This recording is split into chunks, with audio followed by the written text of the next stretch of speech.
Hello mga ka-airgun, ngayon ay ako ay gagamit ng pellet pusher na ito yung sa first video ko para maging maayos yung bala, maging pantay-pantay. So ganito yan, pasok ko, medyo masikip, push, tapos ayan,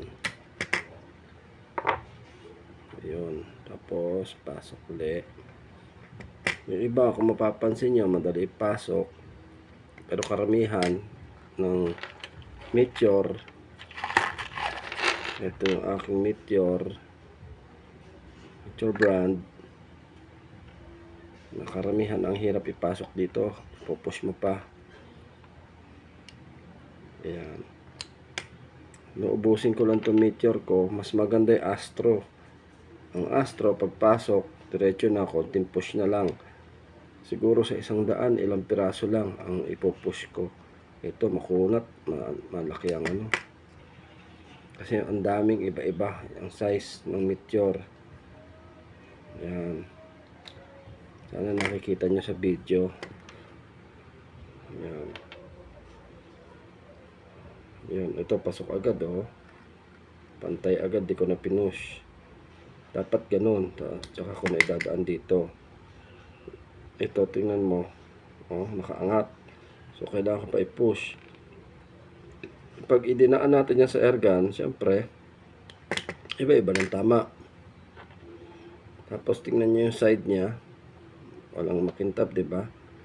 Ganyan lang. Pag dinaan ko dito ang finished product, meron pa yung naka-stack dito kasi maikli itong aking pusher.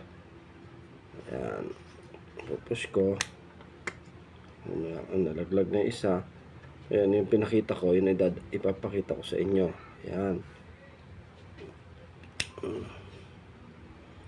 ayan, o, nakita nyo.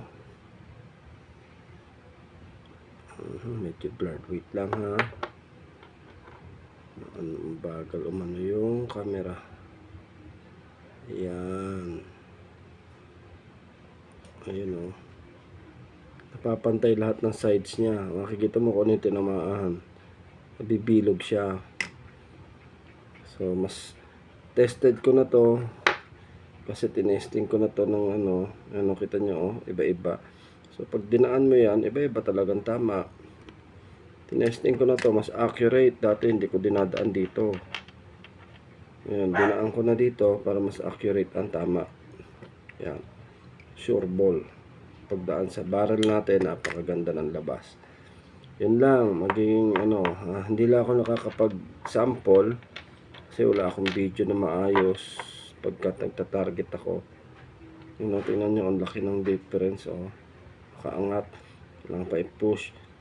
Pero yung Astro, maganda ang ano, maganda yung ano, pagka pinasok ng ganyan, hindi na nakaangat na ganyan, as in pasok na siya, konting push na lang. Siguro sa 100 lusot yung ano, tatlo lang hindi lulusot, you know. Gandahan nito, nabibilog yan, napapantay lahat. Yan, yan, ito yung ano ko, ito yung gawa ko, no. Makikita nyo yan sa side mirror yan ng motor, halagang 20 pesos. Yan, ito yung may butas, dalawang klase yan. Ito naman side mirror rin ng motor pero threaded siya dito. Ito yung inuka ko, makikita nyo sa lumang video ko, nandun siya. Yan, kaya ito yung nahingi ko lang, kaya wala akong gastos. Pero tinanong ko noon, 20 pesos daw to isa. Yan lang, sana makatulong sa inyo to. Salamat.